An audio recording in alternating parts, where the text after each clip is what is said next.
Time வந்து சரியா 12:35.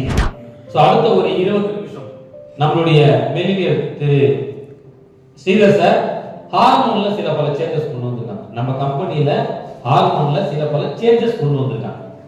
இன்னைக்கு நீங்க மில்லியன் நிலையில இருக்கீங்க. ஸோ எல்லாமே இன்னில இருந்து நீங்க அதை சரிப்படுத்தணும். ஏற்கனவே இருக்கக்கூடிய ஒரு விஷயத்தை தடுத்து நிறுத்தல. ஏற்கனவே நீங்க செஞ்சுக்கிட்டு இருக்கக்கூடிய ஒரு விஷயத்த இந்த மாதிரி பண்ணுங்க அப்படின்ற ஒரு கைடன்ஸ் கொடுக்குறாங்க. அது இமெயில் சேஞ்சுக்கு, டிடிபிக்கு, அதெல்லாமே. ஸோ அது எல்லாத்தையுமே நம்மளுடைய மில்லினியர் நம்மளுடைய ஸ்ரீதர் சார் வந்து எக்ஸ்பிளைன் பண்ணுவாரு. வெல்கம் சார், வாங்க. அனைவருக்கும் உற்சாகமான மதிய வணக்கம். அதுதான் இன்னைக்கு ஹார்மோன்ல கொடுத்திருக்கக்கூடிய அனௌன்ஸ்மெண்ட். இப்போ நாம வந்து அனௌன்ஸ்மெண்ட்டை பார்ப்போம்.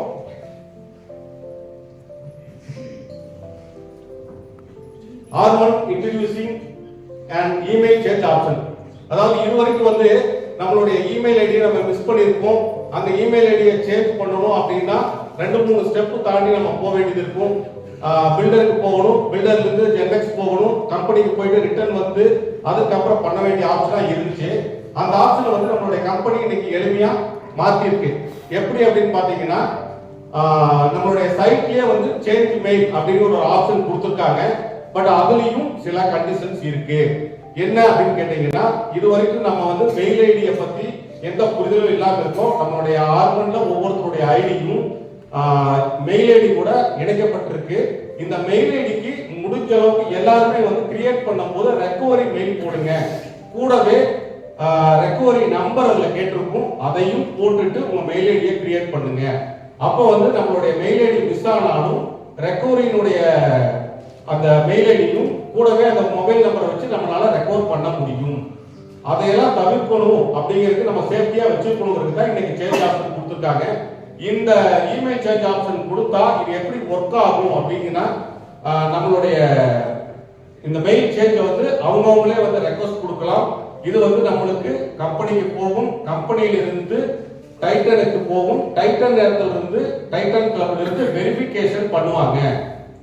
அப்ப அந்த என்ன வெரிஃபிகேஷன் பண்ணுவாங்க அப்படின்னு பாத்தீங்கன்னா, நம்மளுடைய ப்ரூஃப் ஆதார், நம்ம என்ன வந்து கேஒய்சில கொடுக்க போறோமோ அதை வச்சு நம்மளுக்கு வெரிஃபிகேஷன் கால் வரும். அந்த வெரிஃபிகேஷனை அட்டெண்ட் பண்ணணும். அந்த வெரிஃபிகேஷன் காலுக்கு அப்புறம் நம்மளுடைய மெயில் சேஞ்ச் ரெக்வஸ்ட் வந்து எனேபிள் ஆகும். அதுக்கு வந்து டைமிங் வந்து பாத்தீங்கன்னா, அந்த மெயில் வந்து சேஞ்ச் ஆகும். அதுல வந்து டைட்டில் அப்ரூவ் கொடுப்பாங்க. அப்ரூவ் கொடுத்த உடனே மெயில் ஐடி சேஞ்ச் ஆகும். சேஞ்ச் ஆனதுக்கு அப்புறம் 30 டேஸ் கழிச்சு தான் நம்ம வந்து அதுல வித்ரா பண்ண முடியும். இமிடியேட்டா பண்ண முடியாது. ஏன்னா நீங்க தான் அவங்க தான் மாத்திருக்காங்க அப்படிங்கிறது உடனுக்குடன் சேஞ்ச் பண்ண முடியாது. உடனே சேஞ்ச் பண்ணா யாரு வேணாலும் இந்த வேலையை பண்ணலாம்ங்கறதுக்காக நம்ம கம்பெனி அந்த ஒரு ரெஸ்ட்ரிக்ஷனை இப்ப அனௌன்ஸ்மெண்டா கொடுத்திருக்கு. அதுதான் சொல்லியிருக்காங்க. 2 ஹவர்ஸ்ல வந்து டைட்டில் வரைக்கும் போயிடும். நீங்க அப்ளை பண்ணனும்.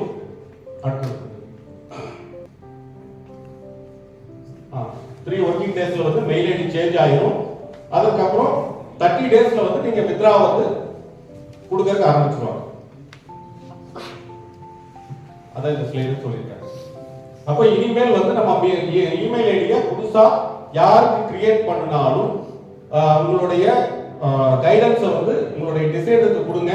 அந்த மெயில் ஐடியை வந்து ரெக்கவரி மெயில் ஐடியும் கொடுக்க சொல்லுங்க. கூடவே வந்து மொபைல் நம்பரையும் எனேபிள் பண்ண சொல்லுங்க.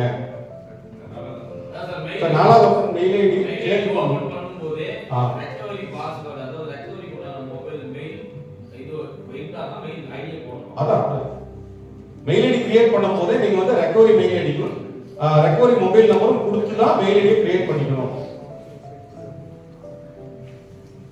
அதுக்கு அடுத்ததா பாத்தீங்கன்னா பிசினஸ் சென்டர் பாலிசி அப்படின்னு சொல்லிட்டு நம்ம கம்பெனி புதுசா ஒரு விஷயத்தை எடுத்து வந்திருக்காங்க. இதுல என்ன சொல்ல போறாங்க அப்படின்னு பாத்தீங்கன்னா, அதாவது நம்ம சமீப காலமா கேள்விப்பட்டிருப்போம், நம்ம ஹார்மோன்ல ஒர்க் பண்ணிட்டு இருப்போம். அப்படி ஒர்க் பண்ணிட்டு இருக்கும்போது இங்கிருந்து பல நெட்வொர்க்குக்கு வந்து நம்ம டிரான்ஸ்ஃபர் ஆகி போயிருப்போம். இப்போ அதெல்லாம் வந்து நம்ம தடுக்கணும். அதெல்லாம் வந்து நம்மளுடைய கம்யூனிட்டிக்கு வந்து நிறைய இழப்புகளை ஏற்படுத்திட்டு இருக்கு. அப்ப அதுக்காக வந்து கம்பெனி புதுசா ஒரு விஷயத்தை வந்து எடுத்துட்டு வந்திருக்காங்க. அப்படி யாராவது உங்க மேல ஒரு கம்ப்ளைண்ட், என்னோட டீம்ல இருக்கிறவங்கள வேற நெட்வொர்க்குக்கு எடுத்துட்டு போறாங்க அப்படின்னு சொன்னா அவங்களுடைய ஐடி வந்து பிசினஸ் ஐடியா இருக்கக்கூடிய ஐடி அதாவது செட்டில்மெண்ட் ஐடியா மாற்றப்படும் அப்படிங்கிறது கம்பெனி வந்து இந்த அனௌன்ஸ்மெண்ட்டை ஸ்ட்ராங்கா கொடுத்துருக்காங்க.